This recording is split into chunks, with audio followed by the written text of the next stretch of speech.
Grammatical notes of the Assamese language নামৰ পুথিখন কোনে ৰচনা কৰিছিল?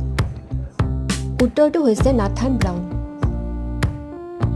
কোচ ৰাজবংশৰ প্ৰতিষ্ঠাপক কোন আছিল? উত্তৰটো হৈছে বিশ্বসিংহ। হয়গ্ৰীৱ মাধৱ মন্দিৰ কোনে পুনৰ নিৰ্মাণ কৰিছিল? উত্তৰটো হৈছে ৰঘুদেৱ নাৰায়ণে। বৰপেটা সত্ৰৰ প্ৰতিষ্ঠাপক কোন আছিল? উত্তৰটো হৈছে মাধৱদেৱ। ভাৰতৰ আটাইতকৈ দীঘল দলংখনৰ নাম কি? উত্তৰটো হৈছে ভূপেন হাজৰিকা সেতু। পানীদিহিং কোনখন জিলাত অৱস্থিত? উত্তৰটো হৈছে শিৱসাগৰ জিলা।